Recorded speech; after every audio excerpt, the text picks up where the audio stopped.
past few years of my life have been marked by a constant battle with impermanence. I've always known that nothing truly stays the same, but the more I've surrendered to that truth, the more I've found myself moving. Not just emotionally, but physically too. In the last 5 years, I've moved countless times, and in just the past 8 months, 4 times already, even across continents, leaving behind what once felt like home. I've always been a bit of a nomadic soul, and with that lifestyle comes a deep understanding of detachment, of learning that everything and everyone is temporary. Nothing is here to stay. I've been the new kid in school more times than I can count, even in my own city, and somewhere along the way, that constant change taught me something important.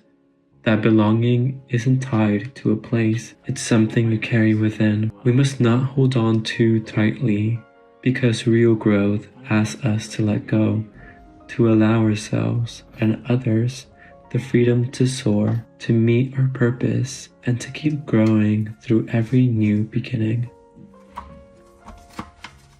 Hello everyone, welcome to my mess, the mess of me moving for the 4th time in 8 months.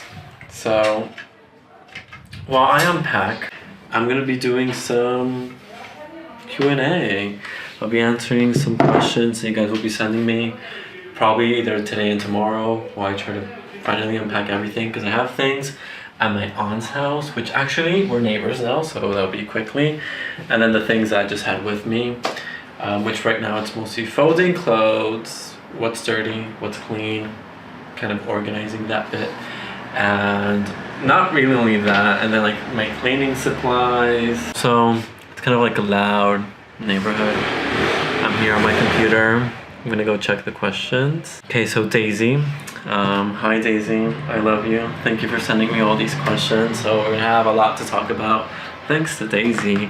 Her first question is, what do you do, or what does it mean if you're pulling tarot cards and your third eye feels like it's throbbing?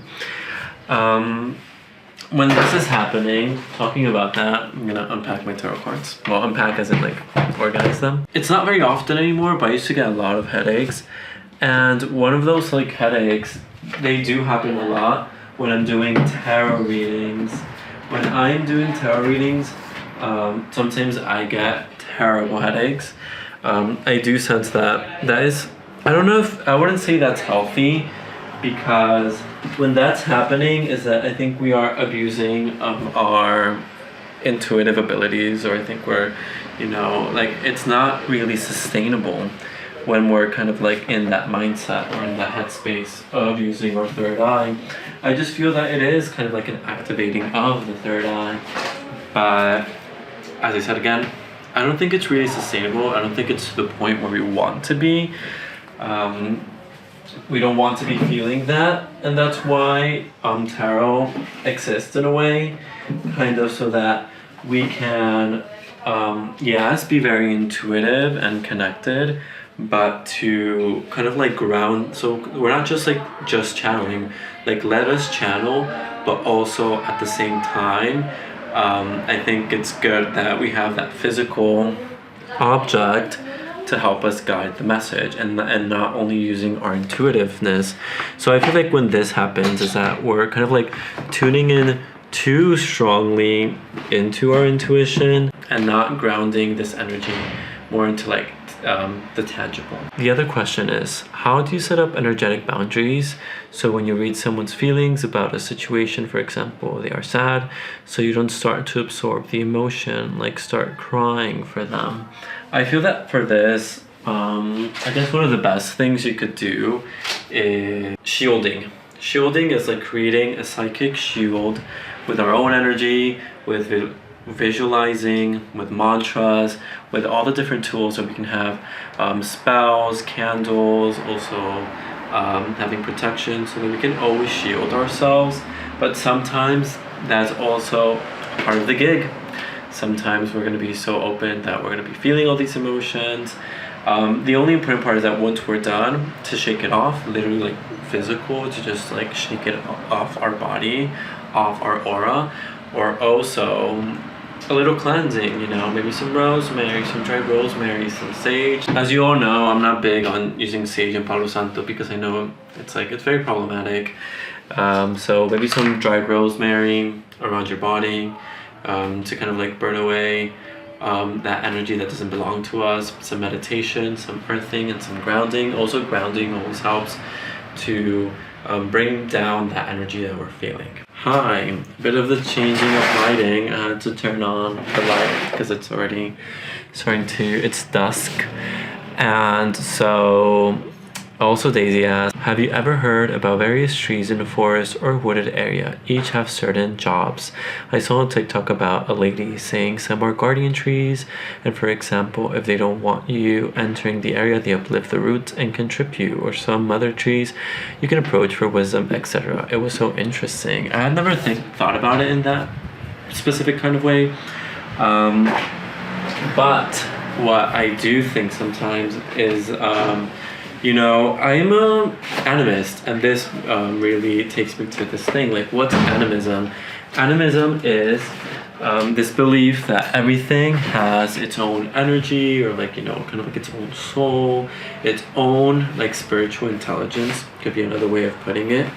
And so as an animist, I believe that everything's alive, you know, that you can speak to everything, to the wood in the window, to the wood of your bed, of your doors. They're all spirits, and we can contact these energies. And in that way, I just believe, you know, trees have their own purpose and their own energy. And I do not know specifically if a kind of tree is for this. I know there are. I'm just not very knowledgeable on trees or herbalism. That is not my specialty. But I know that we can intuitively connect with these spaces. When I go to the forest, I always like to speak to them. I always like to speak to certain trees. And I do feel that certain trees do give off a different energy. It's just about also following our intuition, which is definitely a topic I want to talk about probably later on. But, you know, it's just like trusting our own gut feeling and what the energy of each tree is kind of like telling us. Hello, everyone. Well, I actually haven't even fully unpacked. There's still some things that are there, but I just want to sit down with you and finish these questions that you guys have sent me. So, Jade asked, what are your thoughts on alignment and energetic consent? Alignment, what a complicated concept. But I feel that alignment, in the sense of, are we aligned with our true will, is a constant battle and something that we are constantly working towards, because I just feel that the world is filled with distractions, and capitalism and all of these things create these needs when we're just kind of like a hamster in a hamster wheel, kind of like mindlessly running towards these goals and things that we need, when in reality we don't need them, and we actually even don't want them, but it is what is expected of us. And so finding true alignment is always an effort and a work of, I always like to say, of going back to when we were children and our mind wasn't so intoxicated with other people's ideas, and journaling really helps me with that. I feel that journaling, you really kind of go back to your memories, to your essence, and to what you truly want to express and say, but also thinking, what are those things you liked as a child and that you still have a curiosity to do? I feel that within those things that we liked, we can find that alignment with our true essence. True essence, because essence is fluttering, essence is changing, but at least in alignment with our desires and kind of what we want to do. But that is definitely complicated. The question on consent spiritually. So, I guess consent can just really go back to anything in life, you know, just like in our day-to-day life. Sometimes, to be respectful, you ask someone's permission, like, hey, can I do this or can I do that? But let's say someone really did something wrong to you and you really want to defend yourself, and you're gonna use magic to them or against them or to protect yourself from them, then that is kind of, I would just like to say consent is consent in all around life. Like sometimes people are like, oh, you have to ask for permission to send them healing energy. But then again, it's like, if you're gonna, let's say a friend is sad or sick and you go to the house and you cook for them, and you just appear, I think that's something positive. Even if you didn't ask if you could go and you just went there and you're just like there trying to help them heal, just like a prayer, just like a spell for them to heal. I just really, between spiritual and the material world, there's not really much of a difference. And so we have to think of consent and how we use it in the real world. Some things are not consensual and we can do magic non-consensually, but then it can be very messed up. But in other terms, it can actually be helpful, or you're doing it from a good place in your heart and it's not really going to be something negative or towards negative means. So regarding consent and magic, I think it's very important to think of it just as like normal consent in life. And now people ask me, how do I pick my cards? Is it random? Is it by chance? Do I use clairvoyance or any of these things? And I actually like to think that it is a bit of chance, and because it involves chaos. The energy of chaos is very important in magic. Chaos is the ruling force of life, and that's what's so beautiful about chance and chaos within the tarot. The tarot is connected with that divine source and energy. And in the end, I don't think that things happen accidentally. I think they happen for a reason, but we're getting in contact with that divine source of chaos to bring forth this wisdom. That's why some people like spread out their cards. Some people do like groups of 3 and then they just start choosing their cards, or then they just shuffle and from the top on they start drawing the cards. There are many ways to choose your cards, but I never resonated with any of them until I learned this once from a video I was watching, that a person would just shuffle until the cards start popping up like that.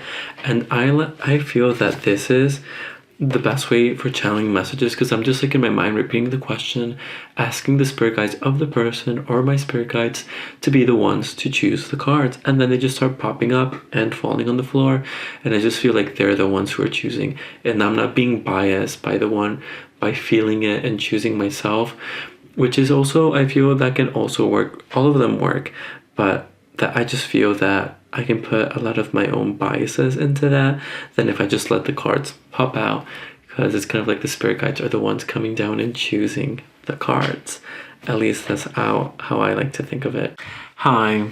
I'm just editing the video and I realized I never gave this an end. But anyways, those were just a few bit of questions. If you guys have any questions regarding any spiritual topics, you can just send them to me, and then maybe later on I'll make a different Q&A. I hope you like this very short, very to the point video where I also just meditated on impermanence. I've just been moving so many times that I just keep giving away stuff, or I just have a very small bags and have very little things. Though as of now, where I'm staying, it will be indefinitely, and right now it seems pretty stable, but anything can end and anything can shift at any moment. But I kind of hope I can stay here a bit longer, so I do have a place to leave my stuff and to save, because it's cheaper where I'm living right now. But anyways, thank you all so much for watching, and I hope to see you in my next video or in my lives. Bye!